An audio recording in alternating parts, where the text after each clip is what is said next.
사랑하는 성도 여러분, 오늘 우리가 살펴볼 마태복음 20장 29절에서 34절의 하나님의 말씀은 예수님의 공생애의 마지막 여정 가운데 일어난 매우 중요한 사건입니다. 예수님은 이제 예루살렘으로 마지막 올라가십니다. 그 길은 단순한 여행길이 아니라 십자가를 기다리고 있는, 그래서 마지막 사명을 감당하기 위해서 올라가는 길이었습니다. 그 의미는 곧 저와 여러분의 죄를 용서해 주기 위해서 죄짐을 대신 지시는 구속의 십자가가 목적지이었습니다. 그런데 같이 따라오는 제자들은 그 의미를 온전히 깨닫지를 못했지요. 그래서 여전히 누가 더 크냐, 더 높은 자리에 누가 앉느냐, 여기에 관심을 가지고 있을 때에 예수님이 분명히 말씀합니다. 너희 중에 큰 자가 되려고 하느냐, 작은 자, 섬기는 자가 되라 하고 말씀으로 일러줍니다. 그리고 예수님이 이 세상에 오신 사명은 인자가 온 것은 섬김을 받으려 함이 아니라 도리어 섬기려 하고 자기 목숨을 많은 사람들의 대속물로 주려 하려 함이라. 그래서 주님은 만왕의 왕이시지만 섬김의 왕으로 오셨고, 높아지기 위해 오신 것이 아니라 낮아지기 위해서 오셨고, 영광을 받기 위해서 오신 것이 아니라 참혹한 십자가를 지기 위해서 오셨다. 이렇게 말씀이 선언된 다음에 발생한 사건이 바로 오늘 우리가 본 본문의 말씀의 내용입니다. 예수님이 여리고성을 지나가다가 예루살렘으로 올라가는데 두 맹인을 만나게 됩니다. 이 장면은 단순한 치유의 사건이 아닙니다. 이 만세전에 하나님이 예정하신, 그리고 모든 인류에게 뜻을 주고자 하시는 사건을 발생시키고 있다는 것이지요. 그래서 구속사의 중요한 전환점을 우리에게 주고 있는데, 갈보리 십자가 도상에서 일어난 하나의 상징적인, 왜 예수님이 십자가를 지고 가야 되느냐 하는 그 의미를 오늘 두 맹인을 통해서 미리 예표로 보여주고 있다는 것입니다. 메시아의 사역 가운데에서 가장 중요한 표지 중에 하나는 눈먼 자를 보게 하는 것이다. 이사야 선지자가 750년 전에 이 땅에 메시아가 오게 되면 맹인의 눈이 밝아지게 될 것이다 라고 여러 군데서 예언을 하고 있습니다. 그 말씀이 현실로 이루어졌다는 것이지요.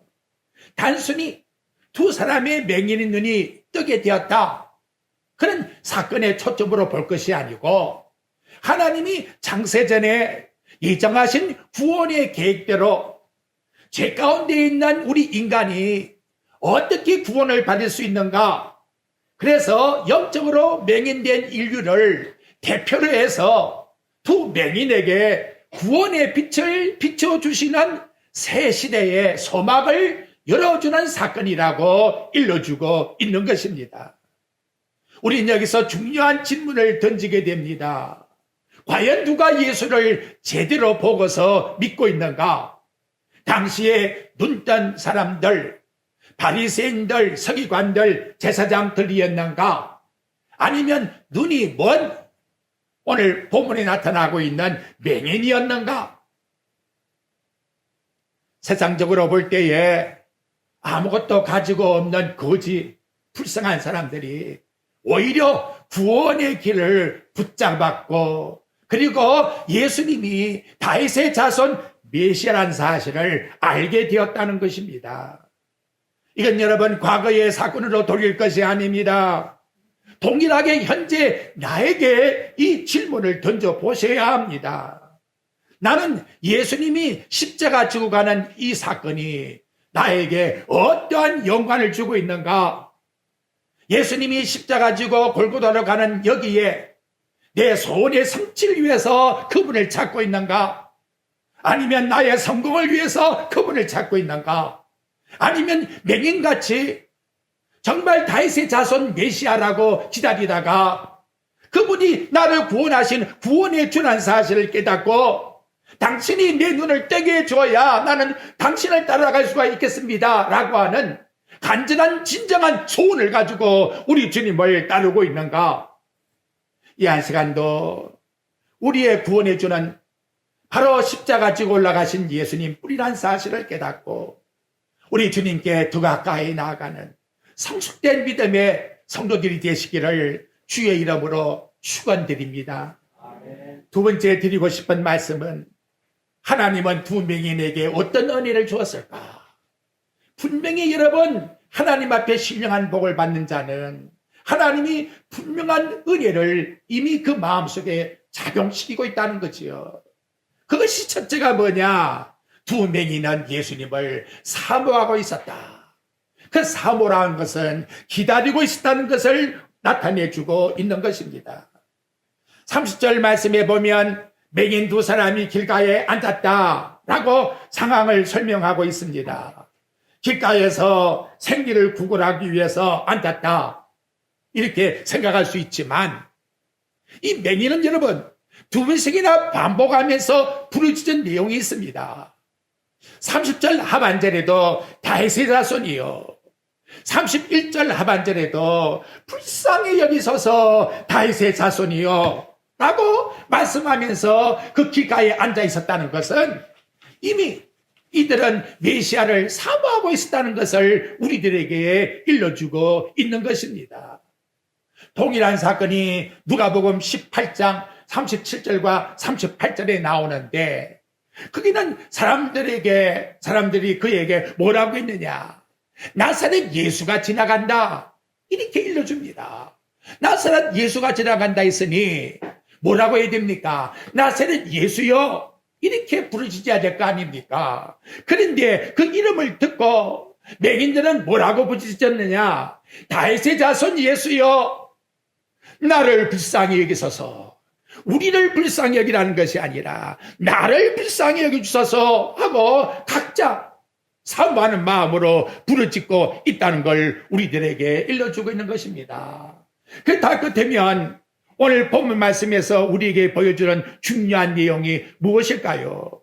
사람들은 단지 나사렛 땅에 있는 선생으로 폄하하고 있었지만 제안하고 있었지만 맹인들은 예수님을 다윗의 자손 메시아로 하나님의 아들로 그들은 알고 고백하고 있었다는 걸 보여주고 있는 것입니다. 오래전부터 기다렸던 그분이었는데 길가에서 만나게 되었으니 사모하는 자에게 예수님은 찾아오셨다는 것을 우리에게 입증해주고 있는 것입니다. 성도 여러분, 단순히 교회에 출입할 것이 아니고 사모하는 마음을 가지고 주님께 나오십시오. 단순히 습관적인 그런 신앙이 아니라 단순히 모태로부터 나왔으니까 당연히 이런 마음이 아니라 진실로 예수 그리스도가 나의 주가 되신다고 하는 사모하는 마음을 가지고, 그렇다면 이 시대에 성경의 지식이 문제가 아니고 정보가 문제가 아닙니다. 홀로 넘칩니다.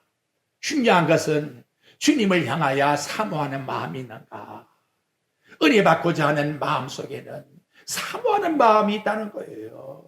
이 시간 잡념을 잊어버리고 단순하게 마치 예수님을 찾아가는 그 동방박사와 같이 단순하게 나는 아기 예수께 경배드리기 위하여 간다. 마찬가지로 나의 주 되신 주님께 나는 오직 주님께 경배드리기 위해서 간다. 사모하는 마음을 가지고 나아가십시오. 예레미야 29장 13절 말씀해 보니까 사모하는 자에게 주시는 복이 뭐냐? 나를 만나리라. 하나님을 만나게 되리라고 말씀합니다. 말씀과 사모하는 마음이 작용할 때에 우리 심령 속에서 영의 눈이 떠여지게 된다는 것을 일러주고 있는 것입니다. 또한 시편 107장 9절에 보면 사모하는 영혼에 만족함을 주겠다. 주님 영혼 속에 좋은 것으로 채워주시겠다고 우리에게 약속을 하고 계십니다. 여러분, 사모하는 마음이라는 것은 다른 말로 바꾼다 할 것 같으면 여호와를 앙망하는 자는 새 힘을 얻으니 목적과 목표가 예수님께로 향하고 있다는 걸 우리에게 보여주고 있는 것입니다. 여호와를 사모하는 자는 낙오가 되었다 할지라도 낙심하지 않습니다. 하나님의 은혜가 다시금 일으켜 세우는 거예요. 7번 넘어졌다 할지라도 8번째 다르금 일으킬 수 있는 은혜를 하나님이 그들에게 부여주고 있는 것입니다. 그리고 사모하는 자에게는 결코 하나님께서 그들에게 그냥 흘러보내지 않습니다. 어려울 때에, 위태할 때에, 급할 때에, 긴박할 때에 우리 하나님이 친히 도와주고 있다는 것을 영의 귀만, 영의 눈만 떨리면 알게 된다는 거예요. 어제도 오산에 큰 불이 났어요. 우리 장로님 회사 옆에 불이 났단 말이에요. 10cm 두고도 하나님을 믿는 성도의 건물에 불이 붙지 않았으니 이거 놀라운 은혜요, 기적이 아닙니까 여러분? 기적입니까? 하나님이 보호해 주었다는 것을, 이것이 하나님께서 사모하고 갈망하는 자에게 주시는 긴박할 때에 내가 너를 도와주겠다고 하는 하나님의 은혜라는 것이지요. 기회라는 것은 놓치면 안 돼요. 다음에 있는 것이 아니라는 거예요. 그래서 세월을 아끼라고 사도 바울이 우리에게 말씀해 주고 있는 것입니다. 신앙을 습관으로 생각하면 안 돼요. 주일이니까 가야 되겠다 이런 마음이 아니라 신앙이란 것은 생명의 문제라는 거예요. 내 영혼의 문제라는 거예요. 이 긴박한 상황 속에서 다윗의 자손이요 라고 하는 부르짖음이 예배를 통해서 나올 때에 하나님은 받으신다는 거예요. 여기 두 번째 내용에 나오지 않습니까? 다윗의 자손이라고 한 칭호는 메시아에 대한 칭호라고 우리에게 일러주고 있습니다. 주여, 주인님, 다윗의 자손 우리를 불쌍히 여기소서. 다윗의 자손으로 오시는 주인님, 곧 메시아이신 주인님, 단순히 다윗의 후손 혈통적인 의미가 아니라 하나님이 지켜주시는, 바로 하나님의 뜻대로 부르심을 우리에게 허락해 주셔서 우리가 만나게 되었나이다 하는 내용을 일러주고 있다는 것이지요. 성경에 보면 예수님을 비난한 내용들이 잘 정확하게 나옵니다. 마태복음 13장 55절에 보면 저 나사렛 땅 목수의 아들 뭘 배웠겠느냐 이렇게 천하게 여기고 있다는 거지요. 마태복음 12장 24절에 보면 귀신의 왕 바알세부를 힘입고 있다. 요한복음 6장 14절에 보면 아마 선지자쯤 될 것이다. 마가복음 5장 14절에 보면 세례 요한이 다시 일어났는가 봐, 다시 살아났는가 봐, 이렇게 생각을 하고 있었다는 거지요. 여러분, 눈이 감겨 있는데 그를 볼 수가 있습니까? 어떻게 그들이 다윗의 자손이라는 걸 알게 되었나 이 말이지요. 귀로 들었을 거예요. 더 중요한 것은 마태복음 16장에 보니까 베드로가 주는 그리스도시여 살아계신 하나님의 아들입니다 할 때에 우리 예수님께서 바요나 시몬아 내가 복이 있도다 이를 내게 알게 한 것은 혈육이 아니라 하늘에 계신 내 아버지시니라 하고 말씀한 것과 같이 성령님이 보이지 아니하는 맹인들의 마음속에서 계시해 주었다는 거지요. 너를 만나는 저분이 곧 다윗의 자손 메시아다. 그래서 바울은 고린도전서 12장 3절에서 말씀합니다. 하나님의 영으로 말하는 자는 누구든지 예수를 저주할 자라 하지 않고 성령이 아니고는 누구든지 예수를 주라고 할 수가 없느니라. 여러분, 이 시간도 정말 사모하는 마음이 뭘까요? 진정한 나의 복이 뭘까요? 우리는 알지 못했는데 내 마음속에 십자가에 못 박히신 그분이 나의 주인이시여 메시아라는 사실을, 그리고 내 입에서 아빠 아버지라고 오늘도 나와서 하늘에 계신 나의 아버지여 라고 부를 수 있게 되었다는 것을, 여러분 이걸 잊어서는 안 됩니다. 이것이 얼마나 중요한 복인지 39절에 가보게 되면 예수님이 말씀해요. 내가 심판하러 이 세상에 왔으나 보지 못하는 자들을 보게 하고 보는 자들은 맹인에게 하려 합니다. 거꾸로 갖다 놔버린 거예요.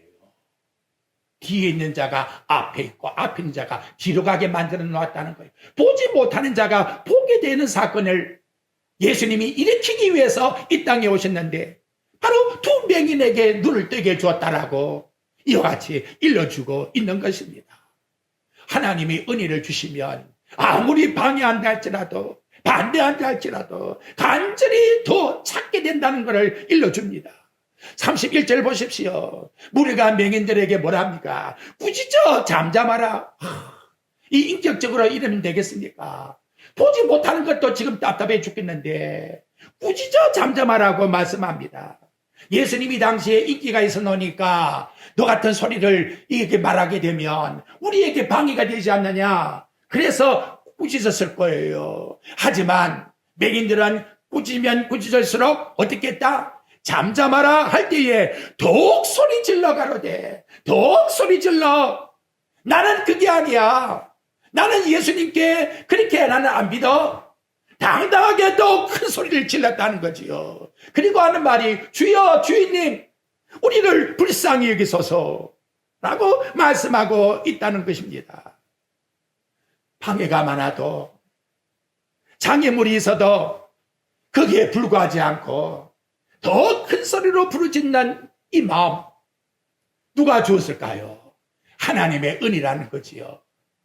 내 식구가 반대해도 우리의 모든 삶이 나를 예수 믿는 쪽으로 반대한다 할지라도 나는 주님께 가야만 살겠다고 내 마음속에서 간절한 사모하는 마음이 열정으로 일어난 그것이 곧 하나님의 주시는 은혜라는 걸 우리에게 일러주고 있는 것입니다.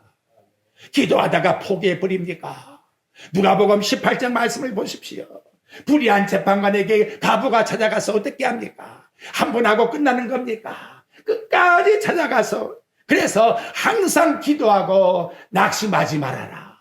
항상 기도하고 낙심하지 말아라. 야복강가의 야곱이 보십시오. 천사에게 어떻게 합니까? 환도뼈가 맞아서 움직이지 못할 정도로 고통을 당하고 있는데도 놓지 않잖아요. 당신 내게 축복해 주지 아니하면 나는 가지 않겠다고. 우리 예수님을 단단히 붙잡아야 돼요. 세상이 막아도 환경이 막아도 사람들이 막아도 구원에 대한 믿음은 산 믿음이 죽은 믿음이 아니에요. 누구 때문이 아니에요. 내가 진정 주님을 바라본다면 내 영혼이 하나님을 향하여 바른 판단을 가지고 죽기로 나가는 거예요. 그때 우리 주님이 어떻게 하셨다. 이제 주님이 하신 말씀이 나옵니다. 32절 보십시오. 예수께서 머물러 서서 하늘의 왕이 머물러 멈추었어요. 그리고 뒤돌아봅니다. 십자가를 향하여 가실 분이 멈추었어요. 사명이 있기 때문에 멈췄다는 것이지요. 만왕의 왕이 맹인이 부르짖는 소리도 서쳐가지 않고 멈추어 그 소원을 들어주시는 예수님. 오늘날 우리의 간구함을 들어주지 아니할까요? 결코 그렇지 않습니다. 오히려 반대입니다. 우리에게 소원을 주사 그래서 우리는 주님께 부르짖게 된 것입니다. 이것은 한편의 예수님의 성품을 말하는 것이 아니라 얼마나 한 영혼을 아끼고 있는가. 군중들은 두 맹인을 무시하잖아요. 잠잠하라고. 좀 조용해. 얼마나 속상하겠어요. 근데 예수님은 그들을 절대 무시하지 않고 뒤돌아서서 그들의 소원을 듣고자 그들을 향하여 멈춰 섰다는 겁니다. 시편 34장 18절에 보니까 마음이 상한 자에게 가까이 하신다고, 중심으로 통해하는 자에게 구원해 주시겠다고 이와 같이 우리에게 약속을 해주고 있습니다. 정말 한번 만나보십시오. 우리 주님과 만나서 대화를 한번 내보십시오. 우리 안타까운 소원을 진정되어 놓고 기꺼이 나는 주님께 받아야 되겠습니다. 간절한 사모한 마음을 가지고 주기로 향하십시오. 우리 주님 결코 모른다 하지 않습니다. 뭐라고 합니까? 그 다음 내용에 보니까 32절 하반절에 말씀합니다. 너희에게 무엇을 하여 주기를 원하느냐? 예수님은 벌써 우리 마음을 다 알잖아요.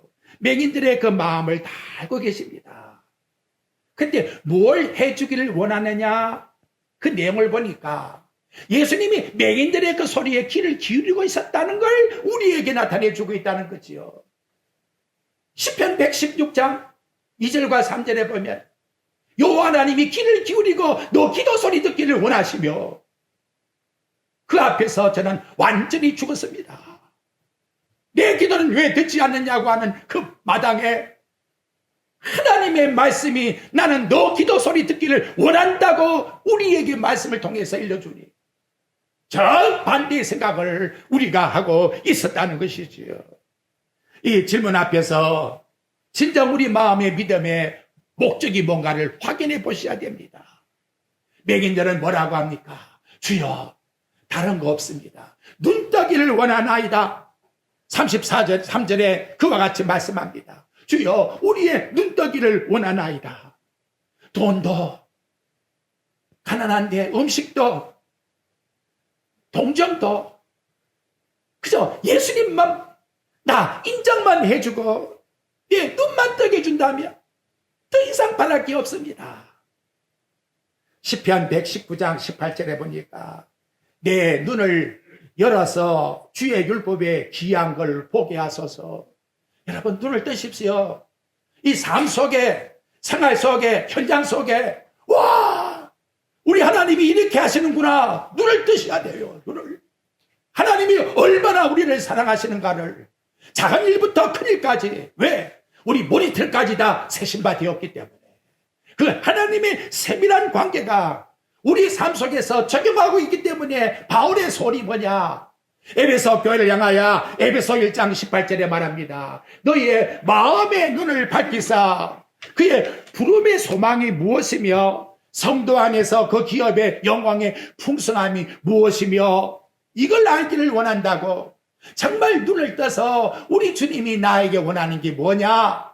그 뜻을 깨닫게 하는 것, 그 뜻을 보게 하는 것, 그걸 바울은 에베소 교인들을 위하여 기도해 주셨다는 거지요. 그런데 아니 하늘나라 왕이 그 다음 내용 34절에 보십시오. 거기 뭐라고 합니까? 예수께서 불쌍히 여겨 민망히 여겼다고 말씀을 합니다. 이 민망이라고 하는 단어를 보게 되면 창자가 끊어질도록 하는 그 고통을 민망이라고 하는 스플랑 크니조마이라고 하는 단어를 쓰고 있다는 것이지요. 예수님이 그냥 단순하게 이런 동정심이 아닙니다. 마음에 창자가 끊어지던 내가 지은 피조물인데 어떻게 맹인이 되었느냐? 이때까지 얼마나 고생 많이 했니? 그 아픔과 고통을 함께 나누고 있다는 거지요. 한 번만 들은 것이 아니고 마태복음 9장 36절에 보니까 무리를 보고서도 불쌍히 여기사. 마태복음 14장 14절에도 큰 무리를 보시고 불쌍히 여기사. 이 시간 제레아냐교회 성도들을 보시고 성도들에게 불쌍히 여기사 바로 그 나은 마음을 가지고 우리를 바라보고 있다는 것을 기억해야 합니다. 이것이 곧 예수님의 심장의 마음이에요. 우리 마음도 이와 같이 되어야 돼요. 타락한 인류를 향하여 병들어 있는 영혼들을 향하여 어둠 속에서 보지 못하고 탄식하고 있는 신음하는 영혼들을 향하여 창자가 끊어진 듯 아파하는 고통을 가지고 그들을 향하여 보았다는 거지요. 이런 마음이 결국은 뭘 발생시켰느냐? 십자가를 지게 하는 동기를 발생시키는 마음이었다는 것. 그러니까 하늘의 보좌에서 마구간에 탄생하게 되었고 마구간에서 출발해서 십자가에서 죽게 되었다는 것. 예수님의 마음은 절대로 변하지 않고 이 마음을 가지고 움직였다는 걸 우리들에게 보여주고 있는 것입니다. 아울러서 우리가 부르짖는 주님은 어떤 능력이 있느냐? 즉시 사하여 주셨다고 말씀합니다. 34절에 보니까 예수께서 불쌍히 여기사 그들의 눈을 만지시니 곧이 뭡니까? 즉시 보게 되었느니라. 더블 준 게 아니에요. 어떻게 하는가 보자 이게 아니라는 거지요. 우리 창세기 보면 무엇이 있으라 하니 있었더라. 즉시 나오잖아요.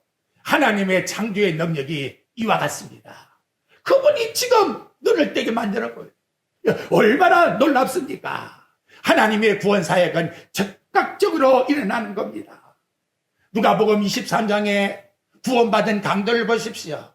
너 오늘 나와 함께 낙원이 있으리라. 오늘 나와 함께 예수님께 당신의 나라가 임할 때에 나를 생각하소서 하고 말씀했더니 즉시 나와 함께 낙원이 있으리라고 대답해 주신 겁니다.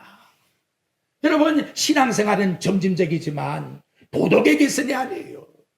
구원받은 몸으로 새롭게 출발하는 거예요. 그래서 고린도후서 5장 17절에 말씀하잖아요. 누구든지 그리스도 안에 있으면 새로운 피조물이라. 나는 하나님께 새 창조를 받은 하나님께서 주시는 영혼을 내가 새롭게 되어서 주님과 함께 동행하고 있다는 걸 잊지 마십시오. 결론적으로 치유받은 맹인들은 그 다음 어떻게 했느냐. 34절 말씀해 보니까 그들이 예수를 따르니라. 눈을 뜬 다음에 집으로 갑니까? 친구한테 가서 자랑을 합니까? 내용에 보니까 오직 예수님을 따르겠습니다. 예수님 지금 어디로 가는데? 예루살렘 십자가 지기 위해 가는데 막 눈뜬 맹인들이 자기의 생계, 자기의 삶 돌이켜보지도 않고 예수님만 따라가겠다고 이와 같이 마지막 절에 나타나고 있는 것입니다. 예수님이 마태복음 16장 24절에 말하지요. 누구든지 나를 따라오려거든 자기를 부인하고 자기 십자가 지고 나를 따르라. 자기를 부인하고. 이거 어떻게 하는 거예요? 바울이 뭐라 했지요? 장로님 기도해 보니까 나는 십자가에 죽고 죽은 거예요. 내 의지가 상기 아니에요. 완전히 나는 죽은 거예요.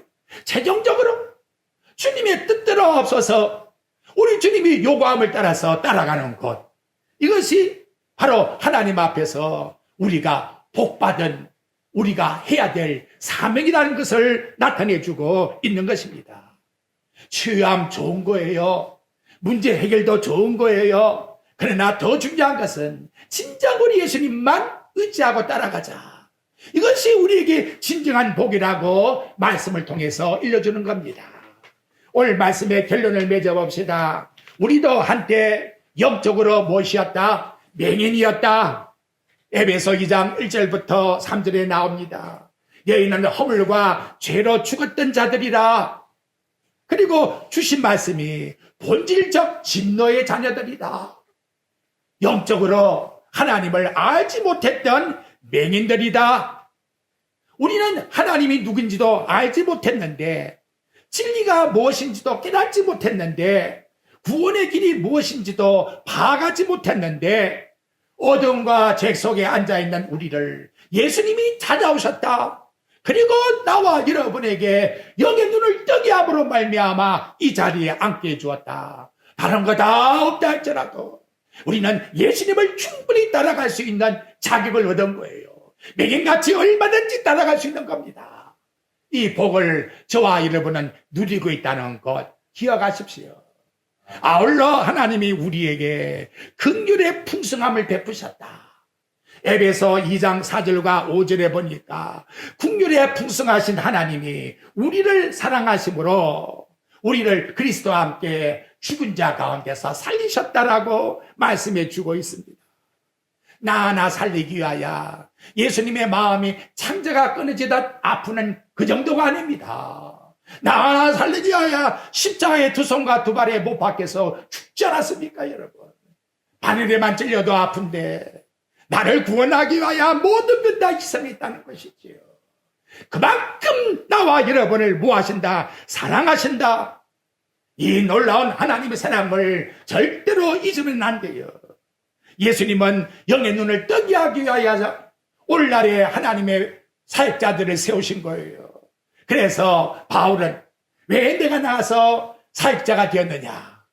우리 주님께서 사도행전 26장 18절에 이와 같이 사명을 주셨다라고 일러줍니다. 눈을 뜨게 하여 어둠에서 빛으로, 사탄의 권세에서 하나님께 돌아오기 위해서 죄의 사함과 나를 믿어 거룩하게 된 무리 가운데 희업을 얻게 하기 위해서 나를 이와 같이 사도로 삼으셨다라고 이와 같이 우리에게 일러주고 있는 것입니다. 어둠 속에 빛이 있으라, 창조의 역사 속에 나타난 그 놀라운 하나님의 구원의 역사가 우리 각 심령 속에 영적으로 빛을 비춰주어서 그리스도의 얼굴의 영광의 빛이 우리 심령 속에 비춤으로 말미암아 그리스도를 알게 되었고 믿게 되었으니 얼마나 감사할 말씀의 내용입니까? 맹인들이 예수님을 따랐다 하지만 그것은 고난의 길이에요. 십자의 길입니다. 자기를 부인하지 않고서는 따라갈 수 없는 길이에요. 하지만 요한복음 14장 6절에 보니까 이 길이 곧 길이라고 말합니다. 이 길이 곧 진리라고 말씀합니다. 여기에 생명이 있다라고 우리 예수님이 말씀해 주고 있습니다. 그래서 히브리 기자는 믿음의 주여 온전케 하신 예수를 바라보자, 이렇게 교훈을 해주고 있습니다. 이제 우리 영의 눈을 뜬 자라면 우리도 예수님을 따라가는, 예수님과 동행하는 모든 생활 속에서 예수님의 영광을 드러내십시다. 악을 골짜기 빈들에도 찬송만 부를 것이 아니라 어디든지 우리 주님께서 요구하신다면 나는 주님을 따라가겠습니다. 우리 마음속에 가지고 우리 주님께 내 자신을 포기해 보십시오. 길이 활짝 열리는 겁니다. 홍해바다가 육지같이 되는 거예요. 요단강 물이 쫙 갈라지게 되는 겁니다. 이것이 바로 하나님의 구원의 역사라고 우리에게 일러주고 있습니다. 여리고는 예루살렘으로 올라가는 마지막 관문입니다. 이것은 여호수아에 보면 저주받은 땅이에요. 그러나 저주받은 땅에서 어디로 가느냐? 생명을 살리는 바로 예루살렘으로 올라가게 한 것처럼 저주받은 이 세상에서 나와 여러분을 영생을 받게 하기 위하여 예수님께 나오게 하셨다는 사실을 기억해야 합니다. 창세기 5장 21절부터 23절에 보십시오. 에녹은 무두사를 낳고 그리고 300년간 하나님과 동행하다가 365세를 살았다고 말씀합니다. 그런데 중요한 것은 바로 자식을 낳으며 자식들을 낳았다고 말씀해요. 우리와 똑같은 생활을 했다는 거예요. 우리가 이 삶을 살아가면서 여러 가지 세상의 분주함을 가지고 있는 것처럼 에녹도 그런 삶을 살았다는 거예요. 하지만 하나님과 동행했다고 우리에게 말씀하고 있습니다. 이러한 자에게 약속이 뭐냐? 고린도전서 13장 12절에 말씀합니다. 그때에는 얼굴과 얼굴을 대하여 볼 것이요, 지금은 내가 부분적으로 하나 그때에는 주께서 나를 아신같이 내가 온전히 알리라. 주님의 그 영광에 함께 변화될 때에 나를 이렇게 하기 위해서 이 세상의 고난도 어려움도 역경도 우리 주님만 바라보고 살아가라고 했구나. 그날이 있다고 우리에게 말씀합니다. 우리 모두 영적 눈을 떠서 주님을 따르더라 하는 말씀같이 우리 남은 여생에 오직 주님과 함께 동행하는 저와 여러분의 삶이 되시기를 우리 주 예수 그리스도의 이름으로 축원드립니다.